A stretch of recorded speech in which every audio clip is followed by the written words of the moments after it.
Hello बच्चों, welcome back to my channel. आज का हमारा जो टॉपिक है वो है त्रिभुज, ट्रायंगल। ठीक है, ये चैप्टर 6 है कक्षा 10 का। ठीक, जितना भी बेसिक से हम यहाँ पर आपको बताने वाले हैं। जैसे त्रिभुज देखो होता क्या है, तीन भुजाओं से घिरी हुई आकृति को हम लोग क्या बोलते हैं, त्रिभुज बोलते हैं। यहाँ पर कोई भी आकृति हम बना लेते हैं त्रिभुज की तरह ही, और यहाँ पर ए, बी और सी, ये तीन तो भुजा ले लेते हैं। अब इस त्रिभुज में तीन भुजाओं से घिरी हुई आकृति को ही हम लोग त्रिभुज बोलते हैं। पूरे त्रिभुज की प्रॉपर्टीज क्या होती है, उसको लिखने का तरीका क्या होता है। तो त्रिभुज में तीन भुजाएं कौन कौन सी है, तो ए से अगर स्टार्ट करें तो ए बी एक भुजा हो जाएगा, ए बी हो जाएगा। दूसरा यहाँ से ए से लेकर बी तक पूरी ये क्या कहलाएगी, भुजा कहलाएगी। बी से लेकर सी तक दूसरी भुजा हो जाएगी, और ए सी या सी ए भी लिख सकते हैं। ठीक है, सी ए लिखो चाहे ए बी लिखो, ये जितना भी लिखा गया ए बी बी सी सी ए, ये अंग्रेजी वर्णमाला के अल्फाबेट के अनुसार लिखा जाता है। जैसे ए पहले आया है बी से, तो इसीलिए इसको हम लोग ए बी लिखें, इसको बी सी लिखें, इसको सी ए लिखें, ए सी भी इसको लिख सकते हो। ठीक है, ये तो तीन भुजाएं हो गई त्रिभुज की। अब उसके बाद यहाँ पर ये क्या है, कोण है। ठीक, तो त्रिभुज में तीन तो कोण होंगे। अब कोण ए है, कोण बी है, कोण सी है। इसको लिखने का तरीका ये, कोण ए को हम एक तरीके से और लिख सकते हैं। जिसको हम लोग लिखते हैं ए को, उसको ऐसे भी लिख सकते हैं बी ए सी। और दूसरा कोण बी है, बी को लिखना है हमें, तो उसको हम लिख सकते हैं ए बी सी। ठीक है, ए बी सी।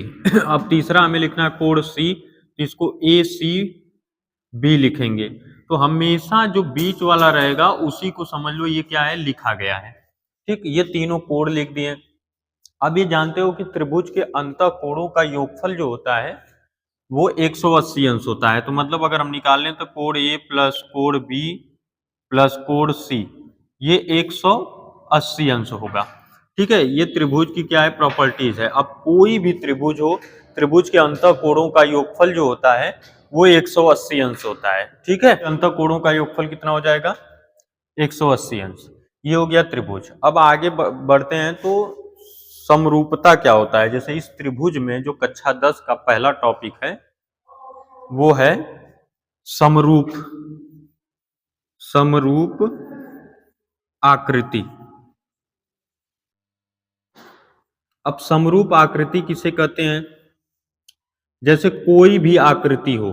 ठीक है, कोई भी आकृति हो वो क्या हो, एक समान हो। जैसे अगर कोई हम एक सर्कल बनाए, ये वृत्त हो गया, इसी में एक छोटा सा वृत्त बना दे, तो ये दोनों वृत्त क्या है, एक दूसरे के समरूप है। समरूप का मतलब उनका आकृति और आकार सब क्या हो, एक जैसा हो।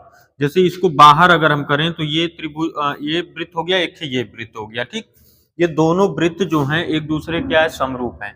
दूसरा, अगर कोई त्रिभुज बनाते हैं, इस त्रिभुज में एक छोटा सा बनाते हैं, ये दोनों त्रिभुज जो हैं ए बी सी, और इसको पी क्यू आर अगर मान ले, तो ये दोनों त्रिभुज क्या है, समरूप त्रिभुज है। और समरूप त्रिभुज को लिखने का तरीका क्या होता है, तो इसको लिखेंगे त्रिभुज ए बी सी, ये सर्वांगसम हो जाएगा त्रिभुज पी क्यू आर के। ठीक है, सर्वांगसम है, समरूप का ये चिन्ह होता है। ठीक है, तो समरूपता ये हो गया। जैसे मान लो हम कहीं पर लिख दिए ताजमहल, ताजमहल, और एक जगह लिख दिए ताजमहल, ये एक दूसरे के क्या है, समरूप कहलाएंगे। ठीक है, दोनों सेम है, लेकिन उनका जो कह सकते हो कि आकृति ये छोटा है और ये क्या है, बड़ा बना दिया गया है।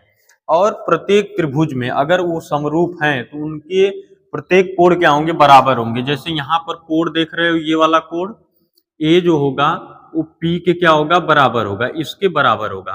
मतलब ये वाला कोण क्यू के बराबर होगा, मतलब कोण बी जो होगा कोण क्यू के बराबर होगा, और आर जो होगा सी के बराबर हो जाएगा, कोण सी बराबर कोण आर।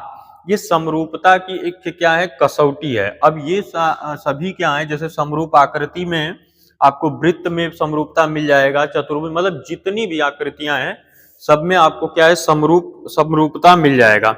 अब आगे बढ़ते हैं तो चतुर्भुज में अगर आपको दिखाएं तो चतुर्भुज में क्या होगा,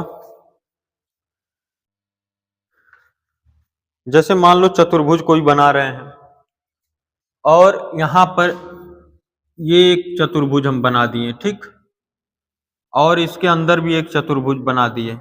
ये दोनों चतुर्भुज अगर हम इसको ए नाम दे दें, ए बी सी और डी, और इसको दे दें पी क्यू आर और यस, तो ये दोनों चतुर्भुज जो होंगे, मतलब चतुर्भुज पी क्यू आर यस, ये क्या होगा समरूप होगा चतुर्भुज ए बी सी और डी के, ठीक है।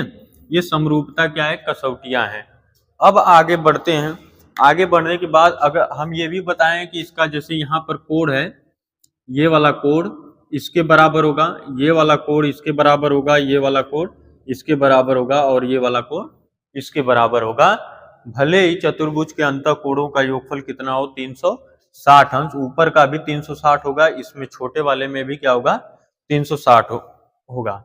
अब बेसिक जो इस चैप्टर में बोला जा रहा है उसके बारे में अगर हम चलें तो इसमें सिर्फ और सिर्फ हमें पढ़ना है त्रिभुज के बारे में। तो त्रिभुज में अगर समरूपता है तो उसके लिए क्या कंडीशन होता है, उसको हम आपको बताने वाले हैं।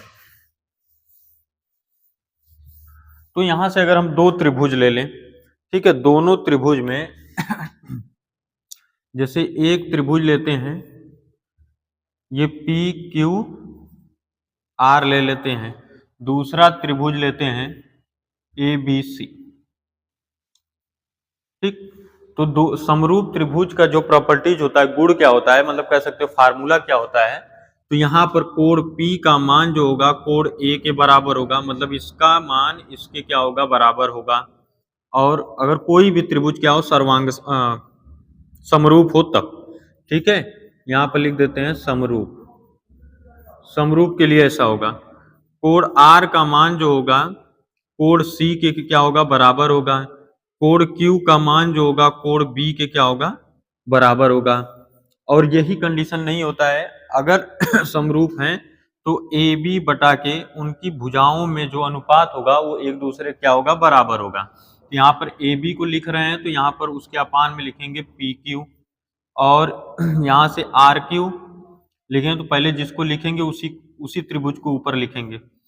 ए बी सी बटा के कितना हो जाएगा, क्यू आर, और फिर ए सी बटा के पी आर, ठीक। ये समरूपता त्रिभुज का एक गुण है, मतलब कह सकते हो फार्मूला है। जितने भी क्वेश्चन आपको लगाने होंगे एक्सरसाइज के, सभी क्वेश्चन क्या है, इसी पर आधारित रहेंगे। जैसे अगर हम एक क्वेश्चन आपको बताएं,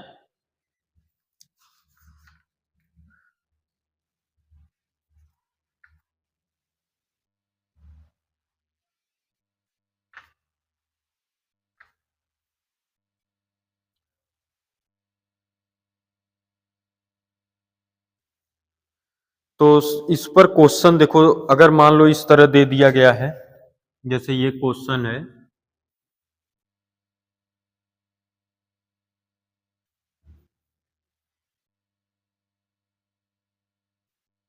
ए बी सी डी और ई, डी ई, और ये दिया 1.5 सेंटीमीटर, और ये दिया है 3 सेंटीमीटर, ये 1 सेंटीमीटर, और यहां पर हमें निकालना है ई सी का मान, ई सी का, ठीक है, इस तरह।